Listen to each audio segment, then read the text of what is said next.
Hello and welcome to Rubik Raghav. आज के lecture में हम class 9 chapter number 4 linear equation in two variables start करने लगे हैं। तो linear equation in two variables, linear का मतलब क्या होता है? लीनियर जिसकी हाईएस्ट पावर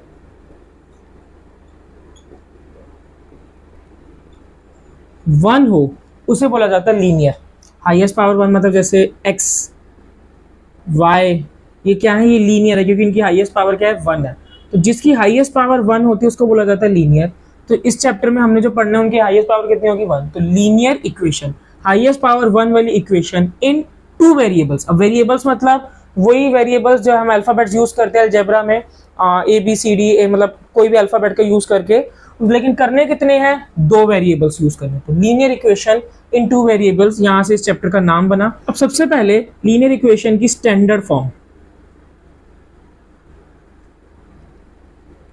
स्टैंडर्ड फॉर्म क्या होता है? स्टैंडर्ड फॉर्म होता है कि किसी को रिप्रेजेंट करने का तरीका। तो स्टैंडर्ड फॉर्म जो है linear equation in two variables की वो है ax plus B Y plus C is equals to zero. ax plus B Y plus c. अब यहाँ पे x और y जो है ये क्या है? वही वेरिएबल्स हैं जिनकी हाईएस्ट पावर क्या है? One one. a b c, a क्या है? a जो है वो x का कॉफिशिएंट है। कॉफिशिएंट क्या होता है? वो एक कांस्टेंट वैल्यू, एक कांस्टेंट टर्म जो किसी वेरिएबल्स के साथ लगाई जाए उसे क्या बोला जाता है? कॉफिशिएंट बोला जाता है। x है वेरिएबल और a है कांस्टेंट टर्म या फिर कॉफिशिएंट। सेम उसी तरीके से b जो है वो y का कॉफिशिएंट है, ये कांस्टेंट टर्म है, और y क्या है? वेरिएबल है। पर ये c क्या है? एक्चुअल में है क्या? अगर मैं इस तरीके से, ये होता ये है कि ax प्लस बी वाई। अब अगर मैं ax में, x क्या एक वेरिएबल है जिसके साथ एक कॉफिशिएंट मल्टीप्लाई हो रहा है, y क्या है? एक वेरिएबल है जिसके साथ b मल्टीप्लाई हो रहा है, मतलब कुछ वैल्यू आएगी इनकी। तो वो वैल्यू क्या आती है? वो वैल्यू आती है c, कुछ कांस्टेंट वैल्यू। c भी क्या एक कांस्टेंट वैल्यू है जो इनको सॉल्व करके एक वैल्यू मिलेगी।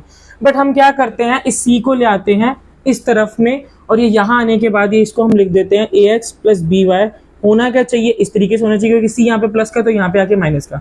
बट हम इसको थोड़ा एक यूनिफॉर्म वे में दिखाने के लिए इसको लिख देते हैं ax plus B Y plus C is equals to zero.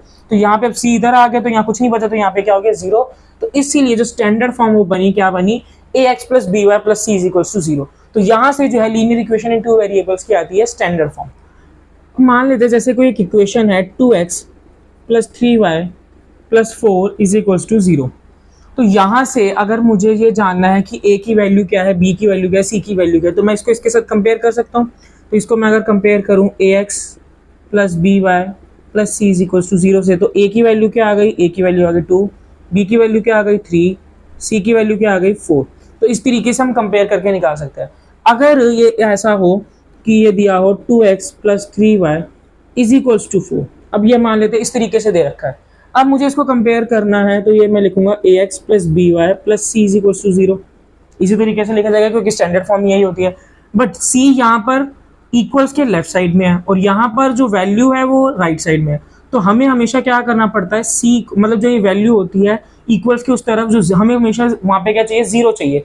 तो जो भी उस वैल्यू को इधर ले आएंगे तो ये क्या हो जाएगा? 2x plus 3y। तो ये इधर आके क्या हो जाएगा? -4 इज इक्वल्स टू जीरो, क्योंकि वहाँ कुछ नहीं बचा तो जीरो आ गया। अब इसको इसके साथ कंपेयर करेंगे स्टैंडर्ड फॉर्म के साथ, तो a की वैल्यू 2, b की वैल्यू 3 और c की वैल्यू क्या आ जाएगी? -4। तो इस तरीके से a b c की वैल्यू आ जाती है। अब अभी जो हमने सीखा था, अभी तो हमने ये देखा कि अगर हमें a b और c की वैल्यू निकालनी हो तो वो किस तरीके से निकलती है, कंपेयर कर लेते हैं दूसरी इक्वेशन के साथ।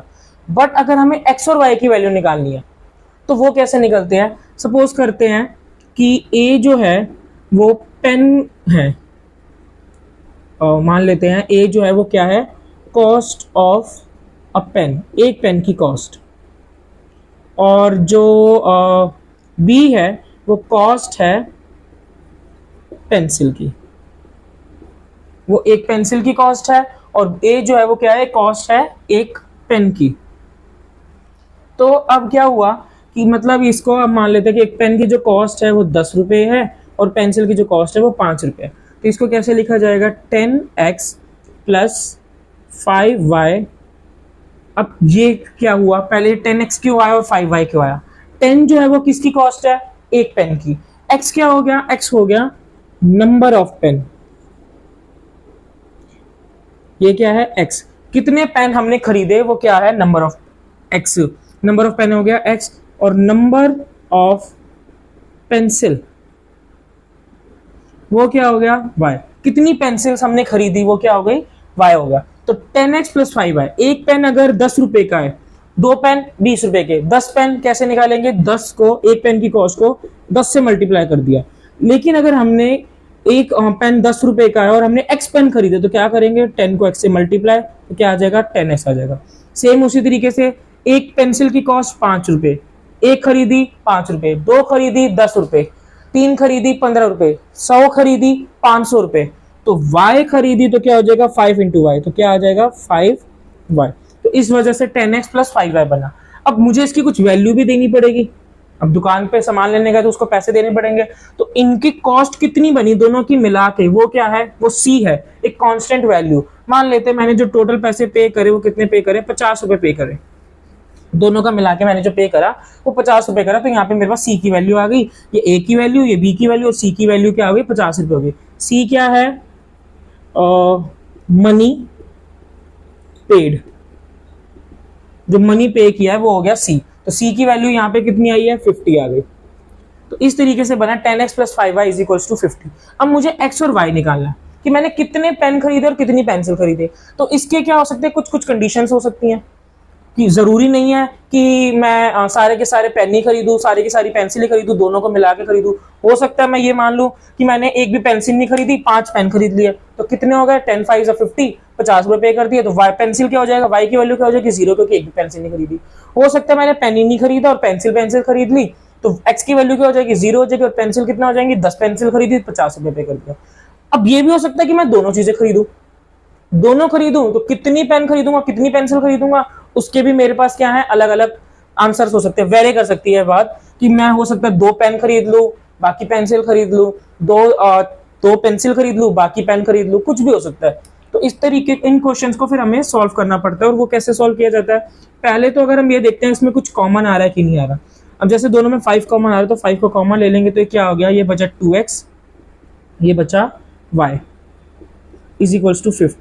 क्यों आया, क्योंकि 10 और 5 के टेबल में जो कॉमन अगर हम लेंगे तो 5 कॉमन आ गया, तो 5 कॉमन लिया, 5 2 जा 10, तो 2, और यहाँ से 5 चला गया, तो ये 5 यहाँ मल्टीप्लाई है, वहां जाके क्या हो जाएगा डिवाइड, तो 2x plus Y is equals to 50 upon 5, 5 1 5, 5 10 50, तो 2x प्लस वाई की वैल्यू क्या आ गई 10 आ गई। यहाँ से हमने इस इक्वेशन को क्या कर लिया, थोड़ा छोटा कर लिया कि सॉल्व करने में हमारे लिए क्या हो जाए, आसानी हो जाए। अब ये आ गया 2x प्लस वाई की वैल्यू। इसके बाद क्या करते हैं, इसके बाद हम ये करते हैं अपना क्वेश्चन थोड़ा इजी बनाने के लिए, जिस वेरिएबल के साथ कोई कोफिशिएंट ना हो, कोई कांस्टेंट टर्म ना हो, कोई नंबर ना हो, उसको उसी जगह पर अकेला छोड़ दिया जाए। वहां पे y को अकेला कर दिया, 2x को कहाँ ले जाएंगे इक्वल्स के दूसरी तरफ। अब 2x यहाँ पे क्या है प्लस का, तो वहां जाके क्या हो जाएगा माइनस का, तो y इज इक्वल्स टू क्या हो गया 10 माइनस 2x हो गया। ये हमने इक्वेशन को थोड़ा मॉडिफाई कर दिया। इससे क्या होगा, हम y की वैल्यू निकाल सकते हैं x की वैल्यू को कुछ सपोज करके। जैसे मान लेते हैं कि मैंने सोचा कि पेन खरीदना ही नहीं है, x की वैल्यू क्या हो गई 0 हो गई, तो y की वैल्यू क्या हो जाएगी y is equals to 10 minus 2 0, तो 10 माइनस 0 मतलब 10, तो y की वैल्यू क्या आ गई 10 आ गई। अब यहाँ पे काम करते हैं, बॉक्स बना लेते हैं,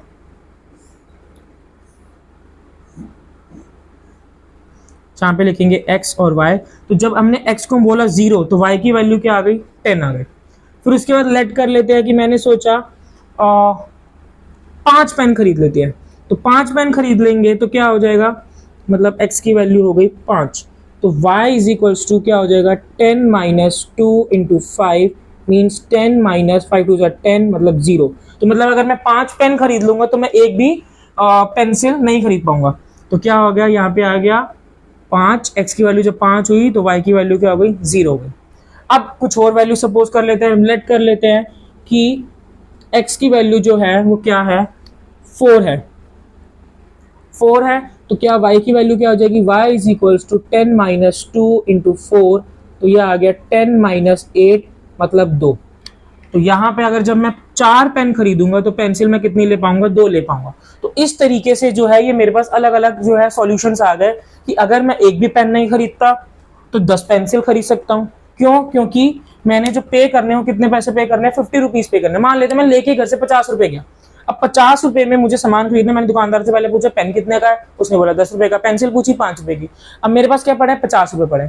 तो अब ये मेरा डिसीजन है कि मैं कितने पेन लूंगा, कितनी पेंसिल लूंगा। मुझे 50 रुपए के अंदर अंदर उस वैल्यू को पूरा करना है। हो सकता है मैं 50 से कम में भी करूँ, हो सकता है 50 के करूँ, लेकिन यहाँ पर इक्वल है तो हमें पूरे के पूरे 50 रुपए को देखना है। तो पूरे 50 रुपए को यूज करने के लिए हम क्या करेंगे, इस तरीके से इक्वेशन को सॉल्व करते हैं। सपोज कर लेते हैं कि हमने एक भी पेन नहीं खरीदा तो 10 पेंसिल खरीद ली। अब एक भी पेंसिल नहीं खरीदी तो मैं कितने पेन खरीद पाऊंगा, 5 खरीद पाऊंगा। अब मैंने क्या किया, 4 पेन खरीद ली तो मैं कितनी पेंसिल ले पाऊंगा, 2 ले पाऊंगा। तो इस तरीके से हम एक्स वाई की वैल्यू निकाल सकते हैं। ये जो था इस चैप्टर का इंट्रोडक्शन था। अब इसके बाद जो करेंगे हम एक्सरसाइज करेंगे। चलिए एक्सरसाइज 4.1 शुरू करते हैं। फर्स्ट क्वेश्चन है the cost of a notebook is twice the cost of a pen, write a linear equation in 2 variable to represent the statement. तो उसने बोला जो कॉस्ट ऑफ नोटबुक है वो क्या है, ट्वाइस है कॉस्ट ऑफ पेन के। इसके हमें क्या एक लीनियर इक्वेशन बना के दिखाएंगे। तो फर्स्ट क्वेश्चन, इसकी स्टेटमेंट इस तरीके से, let the cost of notebook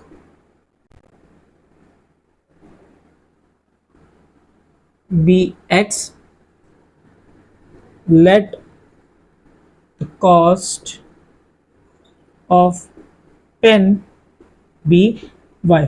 तो हमने ये बोल दिया कि एक कॉस्ट जो है नोटबुक की वो कितनी है, एक्स है, और जो वाई है वो किसकी है, पेन की है। तो उसने जो ये बोला है, क्या बोला है, जो नोटबुक है वो क्या है, ट्वाइस। ट्वाइस का मतलब क्या होता है, 2 गुना, डबल। तो जो नोटबुक है वो क्या है, डबल है, किसकी, पेन की। तो पेन क्या है, वाई, उसकी क्या है, डबल। तो यूं लिख देंगे एक्स इज इक्वल्स टू क्या हो गया, 2y। मतलब अगर पेन 10 रुपए का है तो नोटबुक 20 रुपए की, पेन अगर 20 रुपए का तो नोटबुक 40 रुपए की। तो इस तरीके से क्या हो गया, x is equals to 2y। अब इसको क्या है, थोड़ा स्टैंडर्ड फॉर्म क्या थी, ax plus by plus c is equals to 0। तो अगर थोड़ा स्टैंडर्ड फॉर्म की उसमें करें तो क्या करेंगे, 2y को इधर ले आते हैं, तो x माइनस 2y, अब यहाँ कुछ भी नहीं है, इज इक्वल्स टू 0। तो ये था फर्स्ट क्वेश्चन। सेकंड क्वेश्चन, चलिए सेकंड क्वेश्चन पढ़ते हैं। Express the following linear equation in the form ax plus by plus c is equals to 0। मतलब स्टैंडर्ड फॉर्म में हमें जो एक्सप्रेस करके दिखाना है। And indicate the value of a, b and c in each case. तो पहले हमें उसको स्टैंडर्ड फॉर्म में लिखना है, उसके बाद a, b एंड c की वैल्यू बतानी है। तो सॉल्यूशन का first part, 2x plus 3y is equals to 9.35 5 पे बार। अब उसने किस में मांगा है, स्टैंडर्ड फॉर्म। स्टैंडर्ड फॉर्म क्या है, ax plus by plus c is equals to 0। अगर उसके कंपेयर में देखें तो यहाँ जो है c इस तरफ होना चाहिए, लेकिन यह कहाँ है, इक्वल्स की दूसरी तरफ। तो पहले इसको इस तरफ लेके आएंगे, तो 2x प्लस 3y माइनस 9.35 के ऊपर बार इज इक्वल्स टू 0। तो ये आ गया। अब इसको कंपेयर करेंगे स्टैंडर्ड फॉर्म से, तो a की वैल्यू आ गई 2, b की वैल्यू 3, c की वैल्यू माइनस 9.35 पे बार। वो चाहे जैसे मर्जी हो, बार हो, डेसिमल हो, नेगेटिव हो, कोई मतलब नहीं है, हमें सिर्फ एक्सप्रेस करके दिखाना है। Second part, x minus Y by 5 minus 10 is equals to 0।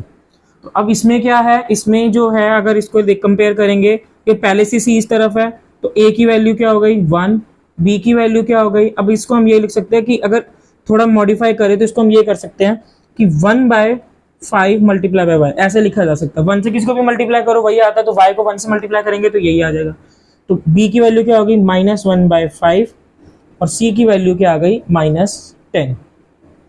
इसके बाद थर्ड पार्ट है minus 2x plus 3y is equals to 6। अब इसमें क्या करेंगे, 6 को इधर ले आते हैं, तो ये क्या हो जाएगा, minus 2x plus 3y minus 6 is equals to 0।